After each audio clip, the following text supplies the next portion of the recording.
Hello and welcome to Center Point Public Library. My name is Octavia Kuransky and this is the Center Point Public Library Business Clinic. Every month for the next 6 months we'll be treating one of 6 very common problems that plague small business. I'd like to tell you a little bit about me before we get started. I have 10 years plus as a business instructor and I'm a former business owner. Right now I'm the administrator for a Facebook business group called 35215. We support local business by providing a free listing service, information on business training, funding sources, conferences, but mostly we're about building awareness for local business. Now today in the Business Clinic we're going to be addressing the following topic. 6 reasons why you might not be getting enough clients. Or for you people who are the glass half full types, I'm going to restate that as how to get more clients. First up, advertising. Are you advertising enough? Now, when I ask small business owners about advertising, usually the first response is, I can't afford it. I have some good news for you on that front. If done correctly, advertising should never cost you a dime. That's right. Because advertising is supposed to bring in new clients, and with new clients comes new money. That is the purpose of advertising. Advertising is a very unusual kind of business expense. It's not like water or electricity, which is just money out. Advertising has a specific job, and that job is, as I stated previously, to bring in new clients and new money. And if whatever you're doing in the form of advertising is not bringing you new clients and new money, then we need to look at why you and how you are doing your current advertising. So number 1, you might need to advertise more.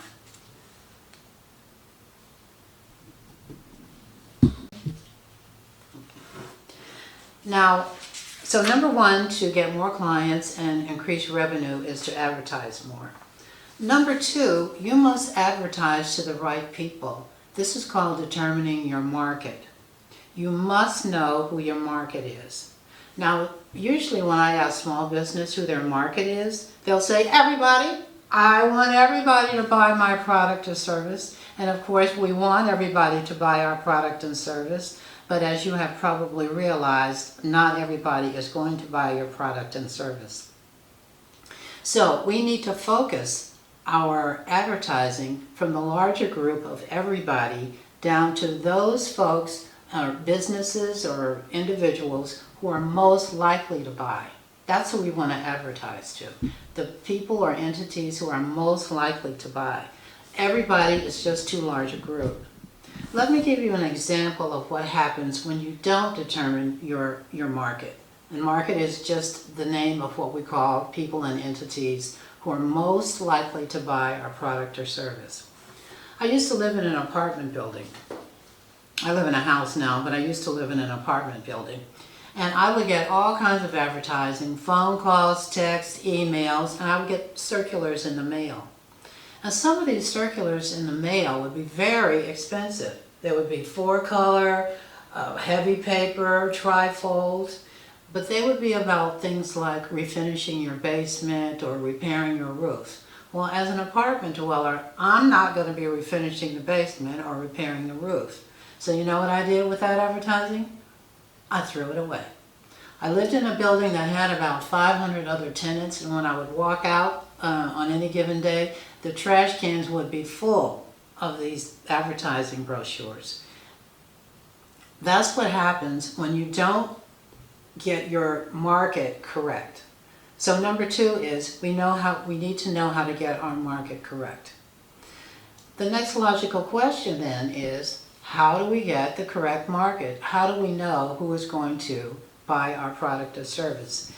And the answer to that actually depends upon what your industry is. But I do have a series of questions that I'm going to give you to help you think through the process of narrowing down your market. I'm going to use an example of a lawn care service. We'll use an example of a lawn care service. Now, the first question you might ask yourself if you are a lawn care service or actually any other business, is who is most likely to use my service? If you're a lawn care service, you might have a list that reads like this: homeowners, they have lawns; realty property owners, they have lawns; businesses with grounds surrounding the building, they have lawns; churches have lawns; municipalities, and municipalities are cities and counties, they have lawns that need to be maintained. And by the way, before I forget, let me tell you this. What you want in your collection of clients is an array of all kinds of clients. You want small clients, medium-sized clients, and large clients. I know the dream of most small business owners is to have a huge collection of big clients, but there's a risk involved there. And that risk is if you lose one or two of those big clients, you're going to have a big hole in your revenue. Very hard to replace. And so you want to have an array of clients so that if you lose a couple of medium-sized businesses or a handful of individuals, you can replace those most easily. Okay, so number 2 is you must determine your market. And the way to determine your market is to ask yourself, number 1, who is most likely to use your product or service regularly? Number 3, do you want to stop there? No. Number 3, once you determine your market, you have a list of, let's say, 5 or 6, you will need to know how to contact those individuals or those businesses. So to continue with the example of the lawn maintenance service, I recommend that you go down the list and for each of them you brainstorm 2 or 3 ways to contact or make relationships with someone in that industry. And I'm going to give you an example of the thinking that goes into this. Let's say you want to develop your homeowners list. You might try begin posting on local Facebook groups. And every neighborhood has a Facebook group. I live in Center Point, and it's what's happening in Center Point.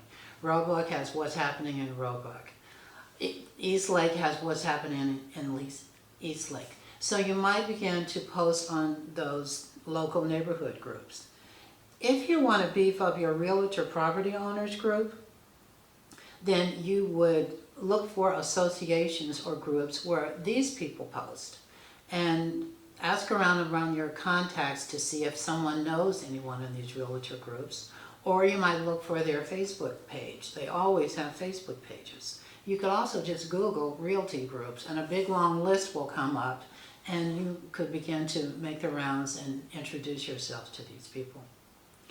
For churches, I would look through my personal contacts. You can also post most often in church bulletins, and that way you can make friends with the churches and the people that attend the churches. If you're looking to beef up your municipalities' contacts, then you would want to look at the website, and municipalities are cities and counties. You would look at the website or make a phone call and ask to be put on the bid list.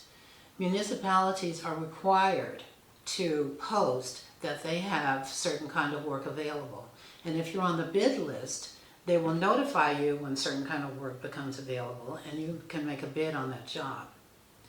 And if you're looking for contractors, I would just Google contractors and believe me, a big long list will come up and you can begin to make the rounds of contractor offices and just introduce yourself. So obviously some of this is face-to-face and some of this is posting. So the next step in increasing your advertising, if you're going to be posting, is content. What kind of content should you be putting in your posting?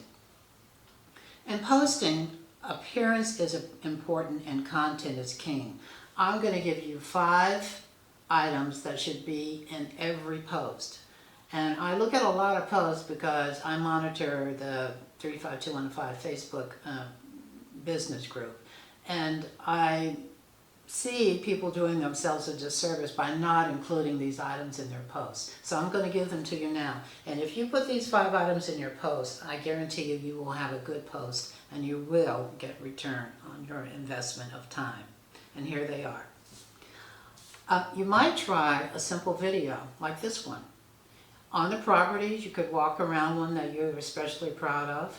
Walk around the property and say, well, there was this problem here and this is what we did about it, and now look at it. Or it was this problem here and this is what we did about it, and now look at it. And you might even introduce your staff. In business, familiarity is a good thing.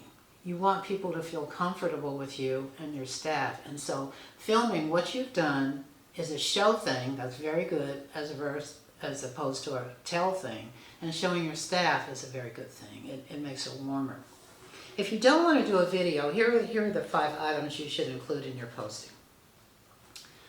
The name of your company at the very top. Before and after pictures are gold. This is a superpower. Before and after pictures. This is what it looked like before we got there. This is what it looks like now. Hopefully people will be able to see the difference. Before and after pictures. And 3 or 4 points, your specialties, the things that you feel that you do particularly well. Testimonials. If you can get a testimonial from a current client, oh, my backyard was a wilderness, and then Jim came over, and now House Beautiful wants to come over and photograph it. I wouldn't trust my backyard to anybody but Jim. And there's a picture of a smiling customer. You can't beat her with a stick. It is very effective. This says this man knows what he's doing. It takes the place of 1,000 words. Testimonial. And please, please remember to include hashtags in your posts. Hashtags are just words that are associated with what you do. For example, to continue the lawn maintenance service. Grass cutting, or mowing, or weeding, or tree trimming, or any number of words that are attached to landscaping. This helps people find you because they may not know the name of your business. In fact, they probably don't. But the way we think is in terms of problem. So they'll type the problem, which is weed control, into the search bar and your ad will come up. If you don't have these words in your ad, it makes it much more difficult to find you. So hashtags, okay, so the name of your business, and I have one more. The name of your business, before and after pics, a testimonial. Your contact information should be separated from everything else, very large and easy to see. You want to make it as easy as possible for people to call you. And hashtags, which you could put at the top or the bottom. That is a good post. I recommend that you keep track of what is working for you advertising-wise. Just ask people when you get a new client, where did you see our advertising? You've probably been asked this by other companies. And they're going to say, Facebook. You want to get them to be as specific as possible. Well, where in Facebook? Did you see it on the neighborhood post? Did you see it on 35215? Where did you see that? And you will see a trend after a while. If you notice that 70% of your business is coming from just 3 posts, you probably just need to do those 3 posts. Maybe you could beef up the ad in those 3 posts or post more regularly in those 3 posts. Because we're about being smarter, working smarter, not harder. Okay, so let's keep track of what's working and let's do more of that. Number 5, be consistent in your advertising. You will have to advertise more than once. And that's because of market changes. While I've been talking, someone new has come into the market. Somebody just bought a house while I was talking, and they have a lawn. And so there's a potential new customer. At the same time, somebody just left the market. Somebody said, I've had it with the house thing. I'm 95 years old. I'm going to move into a facility. I don't want to deal with the lawn anymore. So a customer just left. And competition, constant influx of competition. So all these market changes means that you have to keep yourself in front of the public. This is the real reason for advertising, as well as generating revenue. I mean, when you watch TV and you see a Coca-Cola commercial, do you really think there's somebody in the world that doesn't know what Coca-Cola is? That's not the point of the advertising. They understand that the market is constantly changing, and you have to keep up with those changes, and you can do that through your advertising. It also builds name recognition and branding. The more people see something, the more comfortable they become with it, and the more likely they are to interact with it. And by interact, I mean to call you. So let's be consistent. I recommend that you put yourself on a schedule. Every Monday morning, you post somewhere. You're going to post, you're going to pack up your tool bag, and then you're going to go to work. As a matter of fact, I would say that posting is part of packing up your tool bag. It is a very important tool for use in business. And now we come to number 6, last but not least, rapport. Rapport just means relationship with clients. And some people mistake this for trying to remember their grandchildren's names of their clients. I'm not talking about that. We're talking about business rapport. Here are the 4 things that make up business rapport. Show up when you say you're going to show up. Tuesday at 2 means Tuesday at 2. Do the job that you said you were going to do when you show up. 3, the price should be what's quoted. Now, we all know that sometimes things come up in business. You arrive at the client's house, you've given him a quote, and you find out that there's a bunch of bricks that have to be moved before you can do your job. You got to pay your guys to do this. You got to charge the customer to do this. Go immediately to the client and let him know that there's going to be an additional charge. Don't wait until you take his credit card and say, oh, by the way, there's an extra $150 on there. No, you go immediately to the client and let him know and discuss it and negotiate something. But the price should be what the price you quoted. There should not be any surprises when it comes to pricing. And 4, and probably the most overlooked one, is thank the client.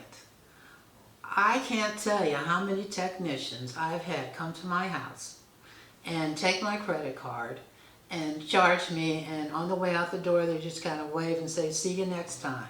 I don't feel appreciated. And that is very important. Even in the year 2021, feeling appreciated is very important to people. Stop, take a second, and thank your clients. Okay, so here's what we have. You're going to advertise. You're going to isolate your market, know exactly who it is who is most likely to buy. You're going to figure out a strategy, and strategy just means ways and means, to contact the people who are most likely to buy. You're going to check the content in your post. You're going to post consistently. You are going to build rapport with your client, and you are going to get more clients and more business. That's all for today. That's not all there is, so I hope you'll visit us again at the Centerpoint Public Library's Business Clinic. I want to thank the Centerpoint Public Library for this opportunity. I want to thank its director, Joy Mahan, who happens to be filming this sector for us. I want to congratulate you small business owners on everything you've already accomplished. Thank you, Centerpoint Library. Listen, check out 35215. My name is Octavia. I'll see you next month.